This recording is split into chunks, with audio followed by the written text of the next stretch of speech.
All right, we are continuing our series called Revelation, God's Picture Book, and we are up to lesson number 12, and we're up to chapter number 12. The lesson numbers and the chapter numbers for now are matching each other, and so as we begin each of these lessons, we have done a review to go back and see where we've been, and I'm going to take a little bit of a different approach to our review this time. The book that I'm leaning very, very heavily on is a book called Strength for Victory, and it's by Thomas Frisney, who was one of my professors at Cincinnati Christian University when I attended there back in the late 80s, mid to late 80s, and he really did a verse by verse, a really nice job of going through the book of Revelation with a slant that I think makes it understandable, hopefully, and one of the ways he describes it, and I've used this imagery as well, is the idea of it's reading Revelation is like watching a drama. Maybe in modern terms we think of watching a movie, and in a movie or in a drama it's going to have several acts. You know, the first act will introduce something, and then there'll be the second act, then there's the third act, and the fourth act. Well, so here's how we'll do this. We'll do our review here, and we will look at the different acts of Revelation there. And of course, you'll see this on your outlines as well. So Act 1, you could put the title of this would be Understanding the Relationship with Christ. That's Revelation 1 through 3. And so in this, you have the glorified Jesus. He's shown standing amongst the lampstands. Remember that? Symbolizing the church.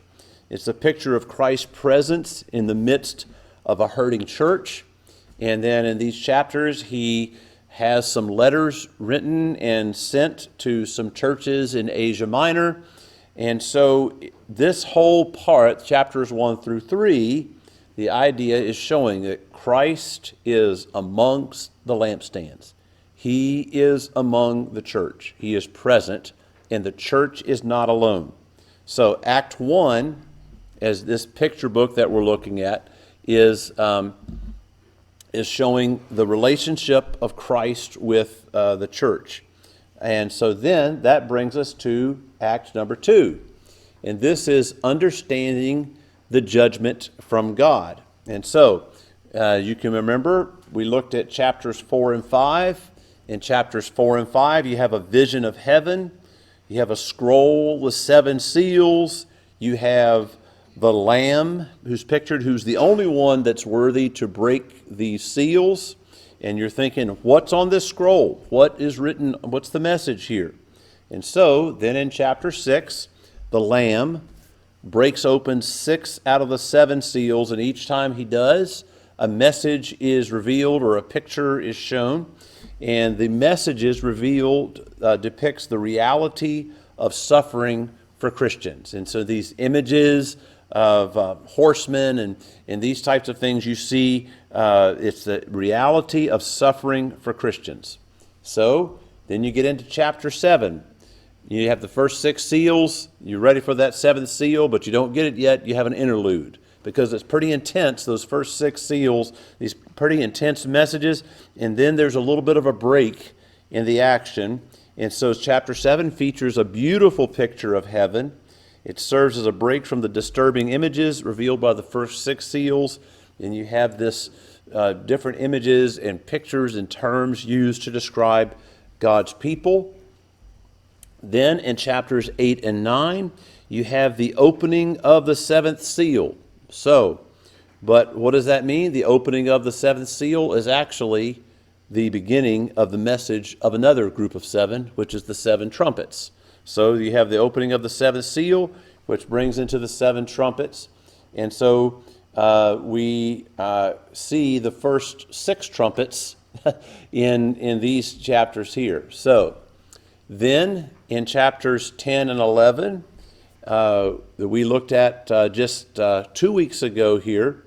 Well, first of all, in chapters 8 and 9, the trumpets, they depict actions from God against the ungodly. So the seals depict suffering of Christians, the trumpets depict actions from God, judgment of God against the ungodly. So you can see there's two different purposes for these different series of 7. And so chapters 8 and 9, you've got the messages of the first 6 trumpet. Now chapters 10 and 11 contains another interlude, providing encouragement for suffering servants. You got another interlude between the 6th and the 7th trumpet. And then in chapter 10, John sees a vision of a powerful angel standing on the land and the sea. The angel hands John a small scroll and instructs him to eat it. The scroll was sweet to taste, but sour to the stomach. And so this is a symbol of the sweet and sour experience of suffering Christians. We suffer, but at the same time, we have the joy of the Lord. Or we might have great joy and peace with Christ, but at the same time, we suffer, sweet and sour. We're aware of the sweetness of the gospel, the presence of the Holy Spirit, but we're also aware of the hurt that following Christ can bring into our lives. Then in chapter 11, John is given a measuring rod. And John is the author of Revelation, of course, and John is giving a measuring rod and told to measure the temple of God. And the righteous and the unrighteous are divided according to whether they are measured or unmeasured. And so you can see through the book of Revelation that there's a lot of times where it'll use images or different ways to divide the godly from the ungodly or the righteous from the unrighteous. And in chapter 11, there's a picture of God's holy temple being trampled for 42 months. So it's trampled, but it's trampled for 42 months.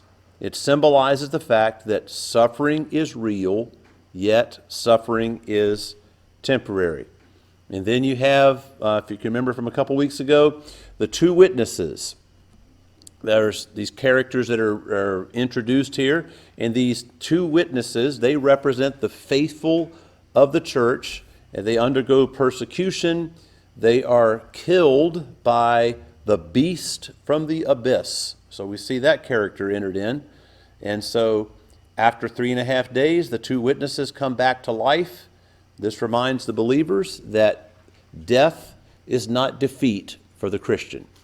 And the fact that the beast comes out of the abyss tells us that the beast is doomed for destruction.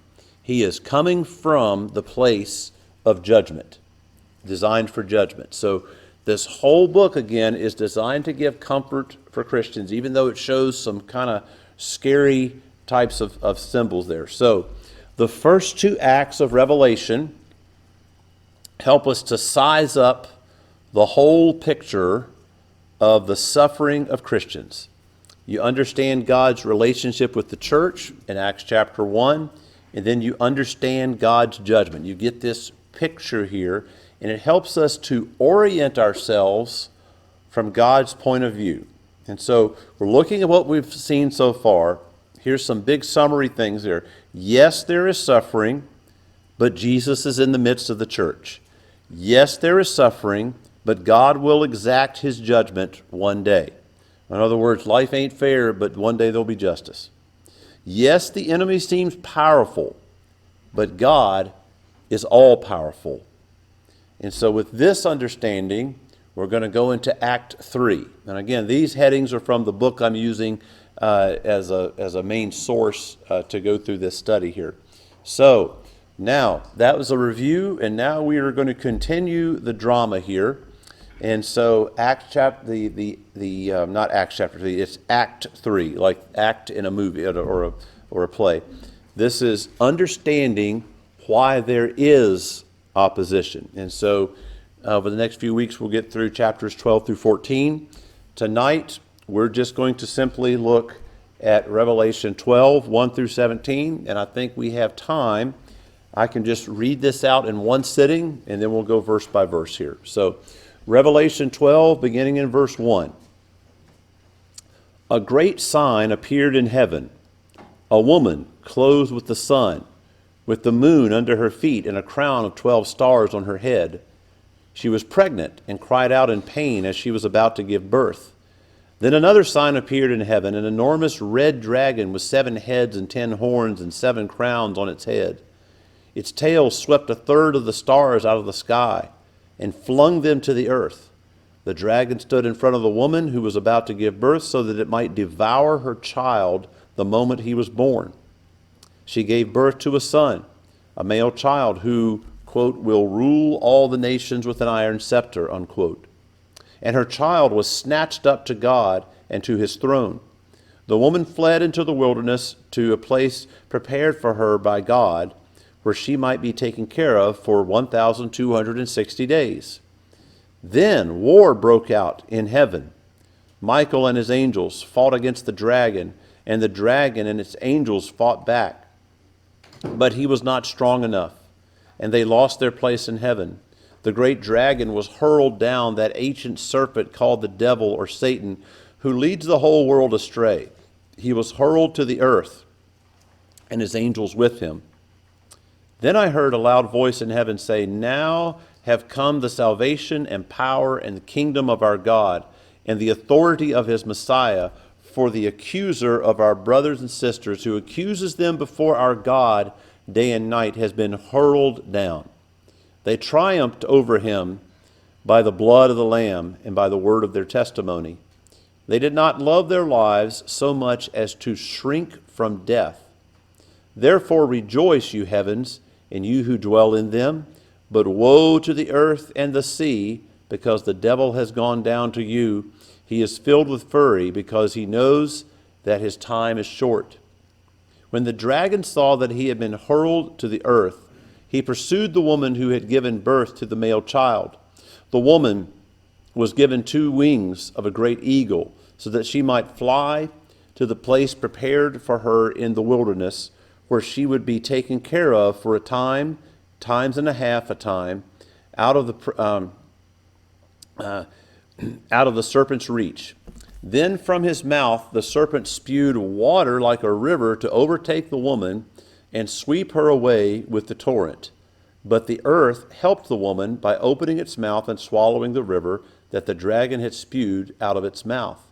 Then the dragon was enraged at the woman and went off to wage war against the rest of her offspring, those who keep God's command and hold fast their testimony about Jesus. When you just read that all in one sitting, it's just like, my goodness, what in the world? Yes. So there's a lot to unpack here, but I think we can do this. So we're going to break this up into some headings, and hopefully you can see with some of the rules of thumb that we have used in studying this book that we can gain an understanding of what's being said here. So the first part of this is, I'll put a little mini heading here, the reality of opposition from the dragon. Now we've seen this character, the dragon, obviously representing the devil or evil, opposing God's people here. So this brings us to, let's look at verses 1 and 2. A great sign appeared in heaven, a woman clothed with the sun, with the moon under her feet, and a crown of the 12 stars on her head. A crown of 12 stars on her head. She was pregnant and cried out in pain as she was about to give birth. So, first of all, we have that term, a great sign. So when you see a great sign appeared, basically, it's the idea of referring to this as a great sign. It puts the reader at alert.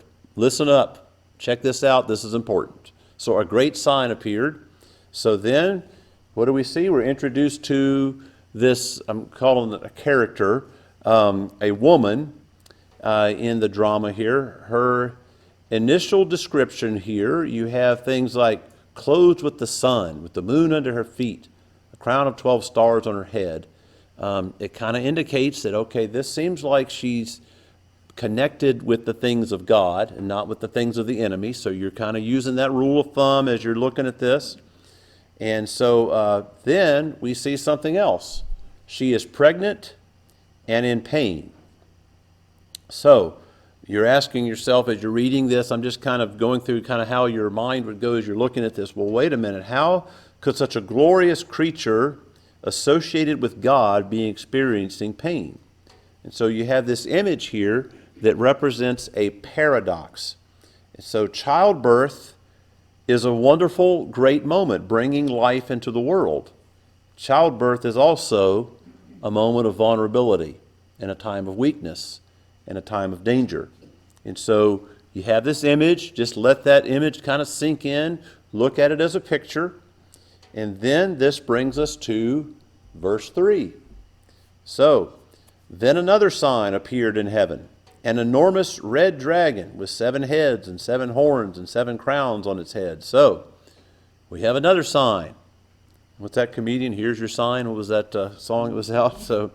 So we have another sign here. So look at this. So what do we see? We see the dragon. So the features of the dragon give evidence as to what the creature should be associated with. So what do we see here? We see he's large in red. Now, think about this. This could be compared to the horse and the rider described in Revelation 6:4. Because the color of the horse was red. So let me just read this. This is Revelation 6:4. Then another horse came out, a fiery red one. Its rider was given power to take peace from the earth, to make people kill each other. To him was given a large sword. So the color red kind of signifies, okay, this is violence coming along. This is not a good thing here. So then you see it's got 7 heads, 10 horns, 7 crowns. Well, that doesn't sound very pretty. It sounds kind of intimidating. So now what you're doing is you've got 2 signs. You've got the woman and you've got the dragon. And so now what you can see here is it appears that you have 2 characters that are now on opposing sides in this drama. You have the woman, glorious, but seeming in a vulnerable state. Then you have the dragon, large, intimidating, seemingly unstoppable. So there is the picture you've got. You've got this floating around. Okay, so let's let the drama unfold some more. Verse 4, describing the dragon. So its tail swept 1/3 of the stars out of the sky and flung them to the earth. Do we remember some other times past where we saw like 1/3 of the sky and 1/3 of this? You can see this image is coming again. It's wrapping around, repeating again. The dragon stood in front of the woman who was about to give birth so that it might devour her child the moment he was born. Wow, this is not a pretty tale here. So a story, I should say. So then we have this tail of the dragon. The great red dragon depicts the tail, depicts strength and power. It's sweeping along and knocking out 1/3 of the sky, and the image that you've got here. And then what was the dragon wanting to do? Wanted to devour the child.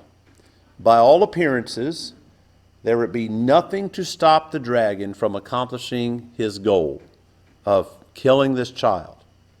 And so the woman, though, is about to give birth. By all appearances, this woman, in her weakened state, is utterly defenseless. This just seems horrible. This seems hopeless.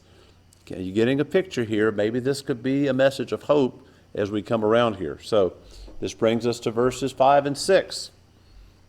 She gave birth to a son, a male child who, quote, will rule all the nations with an iron scepter, and her child was snatched up to God and to his throne. The woman fled into the wilderness to a place prepared for her by God, where she might be taken care of for 1,260 days. Okay, so this is where we start to rely a lot on the things we've looked at in some previous weeks and some rules of thumb to how to interpret this. So, the Son who will rule the nations. So this phrase describing the Son harkens back to Revelation 2:27, where Jesus is described as the one who will rule them with an iron scepter and will dash them to pieces like pottery. And again, we go, just as I've received authority from my Father, that's Revelation 2:27. But this language usage was originally found in Psalm 2:9. So in the Old Testament, you will break them with a rod of iron, you will dash them to pieces like pottery. So the reader would look at this and say, okay, this is pointing to Jesus or pointing to the Messiah in some way. So the son, and then what happens? Seemed like a helpless situation, but what happens to the child? The child is snatched up to God, to his throne.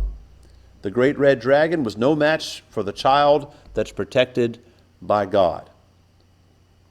And then you have this picture of the woman.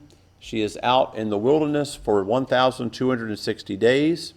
So God provides protection for the woman as well as the child. And again, the 1,260 days is an image of the protection of God during temporary hardships. We have it's the 1,260 kind, or times and a half, or however you put it. So it's temporary. So I always just replace that number with the word temporary. It's what what the message is trying to get across. And so now, at this point, we're going to get what modern movie makers call an origin story, or a prequel. You heard that term. You maybe are familiar with if you've ever watched The Wizard of Oz, and then there's a Broadway show called Wicked, and what that is, it's a prequel. It tells the story of the people before The Wizard of Oz was written. So now we're going to look at this from the reality of heaven and evil, and in a spiritual sense here.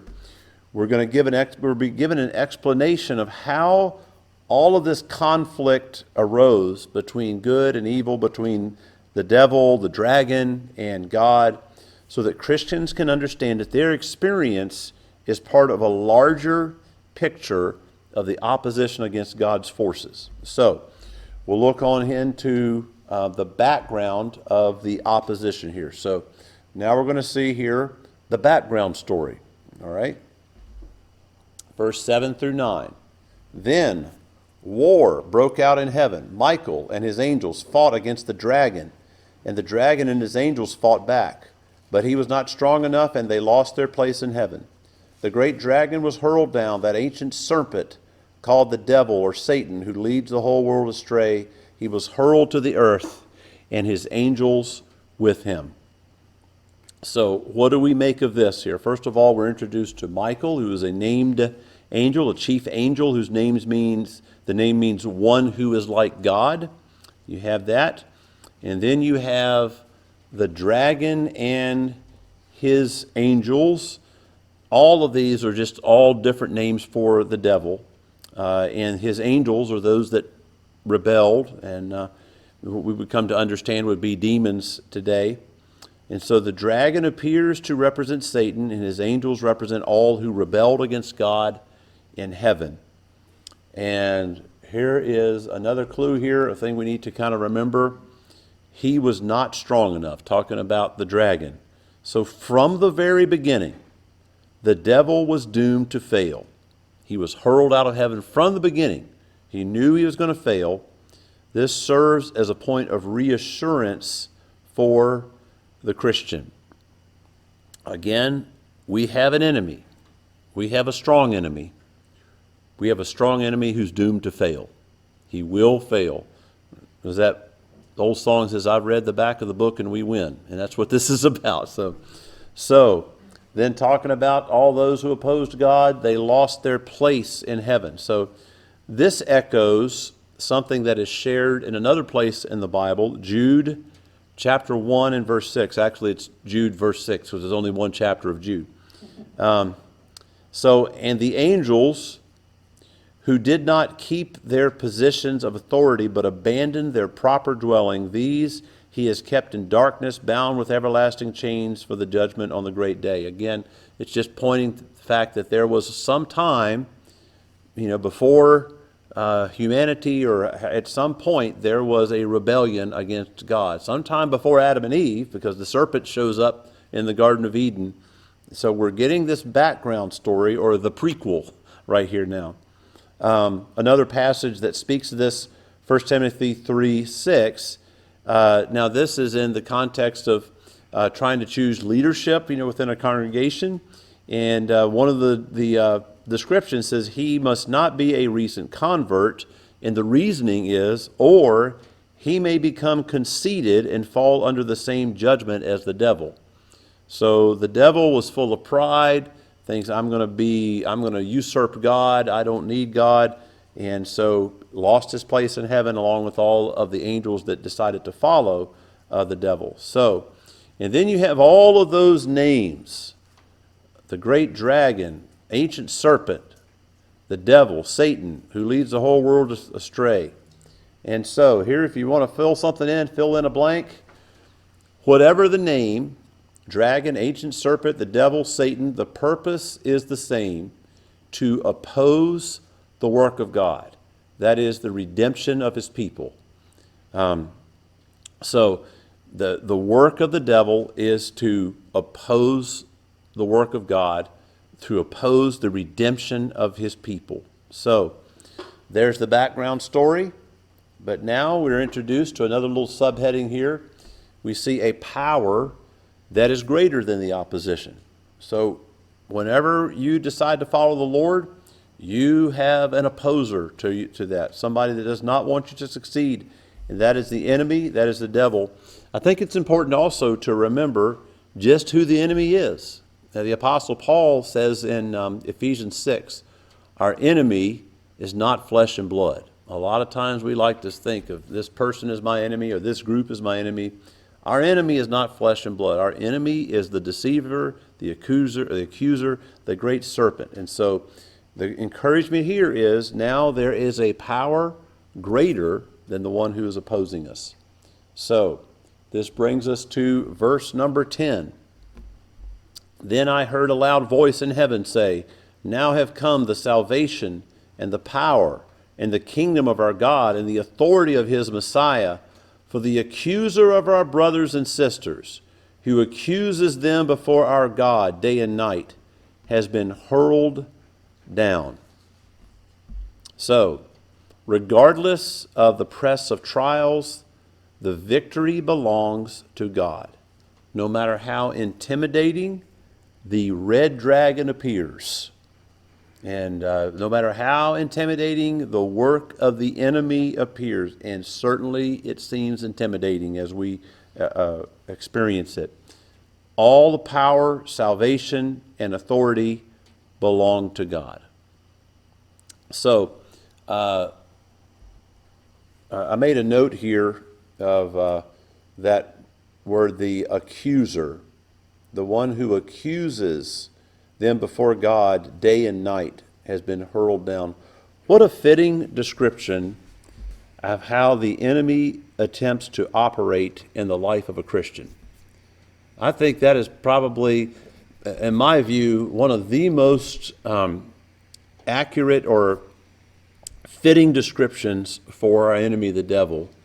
I don't know about you. Jesus has said, my sheep know my voice, and I call them by name. But there's another voice that we hear from time to time, and a lot of times it's that voice of the accuser. I don't know how many times I've been going along and I've had some issue in my life. God has forgiven me. I have moved on. And the old devil comes along and says, hey, remember that stupid thing you did in the past? Remember that? If the devil had his way, I'd be rehearsing conversations from 1989, still rehearsing stupid stuff I did, back in the day, and stuff that God has forgiven and forgotten. But the enemy likes to accuse, likes to put that little seed of doubt about your salvation, about your forgiveness. That is such a fitting, powerful description of the enemy and how he operates in the life of a Christian. And if you've heard me teach very long, you've heard me say this. I ran across a quote one time: if the devil reminds you of your past, you just remind him of his future. So I think that's the one encouragement we can gain from this. The enemy is just always accusing, always reminding us of sin, and our God is a God of grace. The enemy wants to destroy the work of God. He never quits. He is tenacious. So that brings us to verse 11. They, that's the people of God, they triumphed over him by the blood of the Lamb and by the word of their testimony, They did not love their lives so much as to shrink from death. So, now, I'll put a heading here, by the blood of the Lamb and the word of their testimony. So the Christian is able to overcome because of his relationship to the Lamb. Now, the Christian can overcome, the Christian can triumph. One of the mistakes we subtly make sometimes when reading the book of Revelation is the way that I'm going to overcome, the way that I'm going to be victorious is by figuring out ahead of time when Jesus is going to come back. If I can figure out the code, then that's going to mean I've overcome. No, the Christian overcomes because of the blood of the Lamb, what Christ has done for me, and the word of their testimony, my faithful response to him.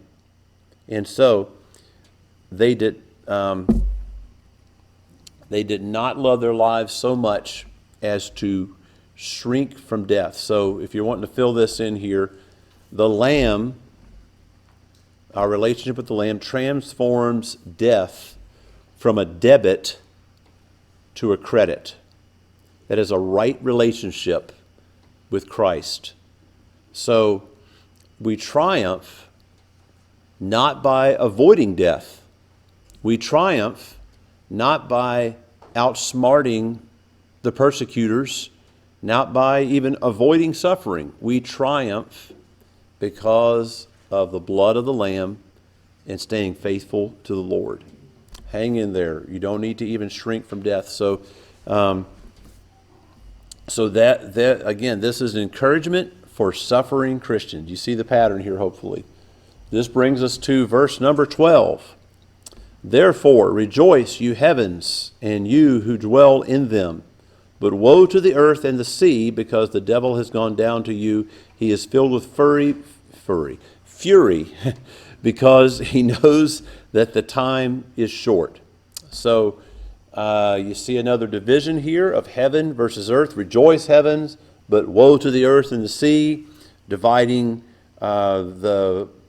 making a contrast between the righteous and the unrighteous, or the righteous and the wicked. And then his time is short. This is yet another reminder. The enemy might be all hepped up and doing horrible things, but it's only because he knows his time is temporary, his days are numbered. And so it's kind of like, I think shared this, I'll share it again here, the illustration of playing King of the Hill. I know down at Round Lake Camp, there's times kids would get on there and they get on the lake, and they get on one of those floating docks and they play King of the Hill. It's probably outlawed now, but and you'd get on there, and the whole thing was to be the last one standing on the dock, and you're pushing everybody else off, and so invariably there'll be somebody that knows they're getting ready to fall back into the lake. And what do? Do they just go quietly? They grab as many people as they can and take them down. If you're going, I'm going. And that's exactly what the enemy is doing. He knows he's leaning off of that dock, about to go in the lake, and he's going to grab as many people as he can. His time is short. And so this brings us to the last little heading here: opposition and protection coexist, or suffering and protection coexist, you could say as well. So verses 13 and 14. When the dragon saw that he had been hurled to the earth, he pursued the woman who had given birth to the male child. The woman was given the two wings of a great eagle, so that she might fly to the place prepared for her in the wilderness, where she would be taken care of for a times and half a time, out of the serpent's reach. I always get tongue-tied when I read that phrase there. So, well, what does this mean here? So, we have the dragon pursued the woman. So the dragon's goal is to continue to cause trouble. Continue to cause trouble amongst the church and amongst Christians. But what happens here? She is given the wings of a great eagle. So this imagery is sometimes used in the Bible to symbolize the deliverance of God. One example would be Exodus 19:4. This is where God is speaking to his people, and he's reminding them of the Red Sea. He says, "But you yourselves have seen what I did to Egypt, and how I carried you on eagle's wings and brought you to myself." Now, at any time when the Israelites came out of Egypt, were there literal eagle's wings involved?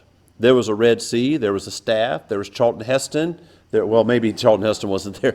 There was, there was the Red Sea, there was the fire, but there was not. You didn't see, God didn't come along with eagles and lift them up. But this is a symbol with eagle's wings.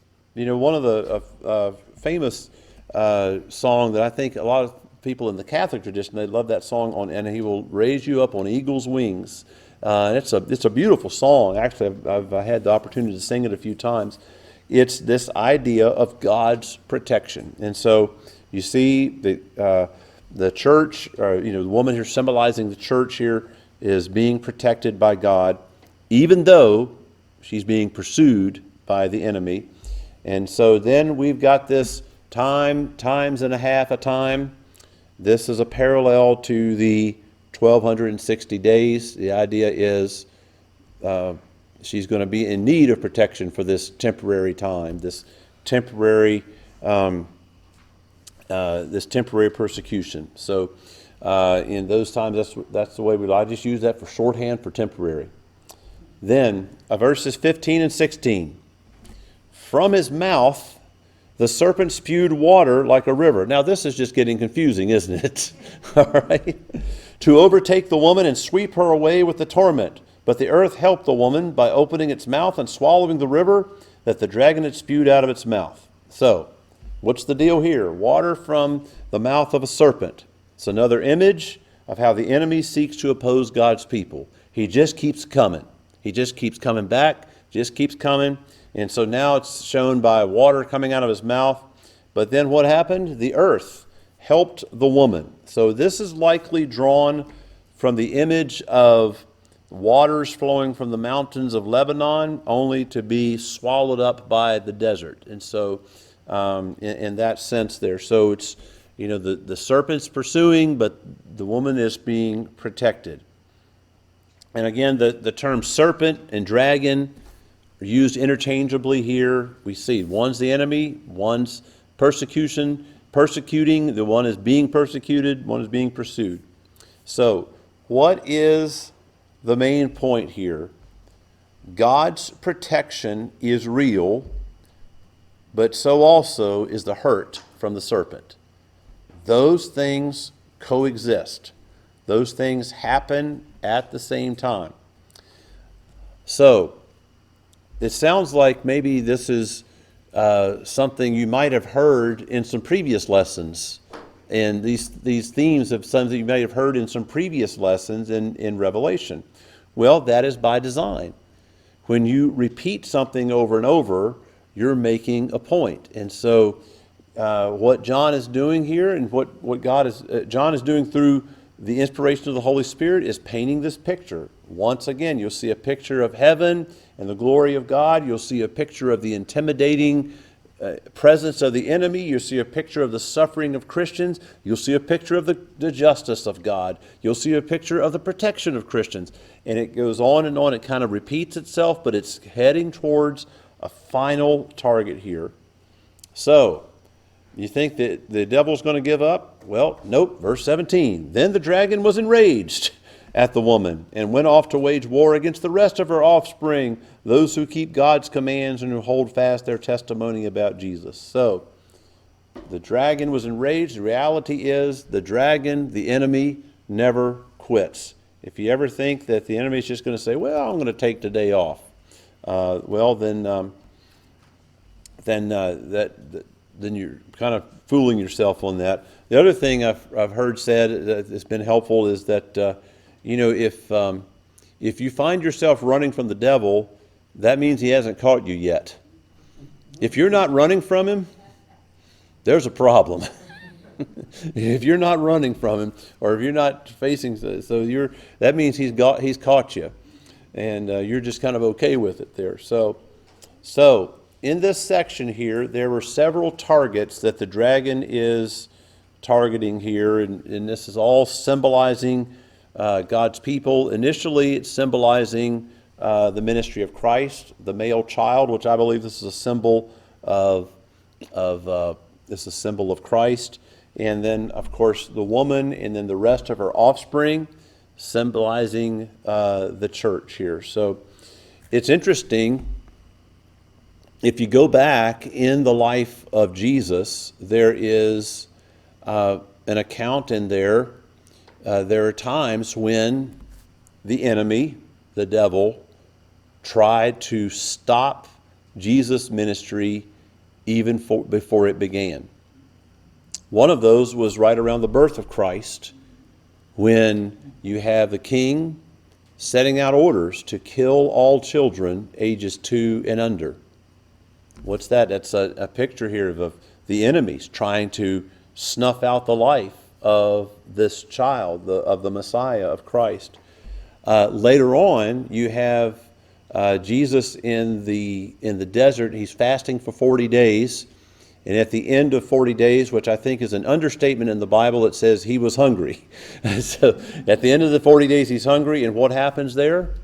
The devil comes along and tempts him 3 times, and Jesus responds each time with "it is written." But what's the devil trying to do there? He's trying to thwart the ministry of Jesus. This was before Jesus in earnest began his 3-year ministry. And so he's trying to stop it, trying to consume and stop it from the beginning there. So this is the war that's going on, and we have an enemy that never gives up, but we have a God that's greater. We have a God that's greater than the enemy. So that brings us to the last thing to fill in here. For all of you people that are enjoying filling in the blanks here, the enemy, who is constantly at war with Christ and the church, is doomed to defeat. So, maybe John could have just wrote that last sentence there. The enemy who is constantly at war with Christ and the church is doomed to defeat. Maybe he could have just wrote that out and said, hey, here's what you need to know. However, do you have some vivid images in your head now to help you remember this? Why do we use symbols, and why do we speak in this way? When we use symbols and we talk in everyday language, to get a point across, to hammer it home. And that is exactly what God is doing through John with the inspiration of the Holy Spirit.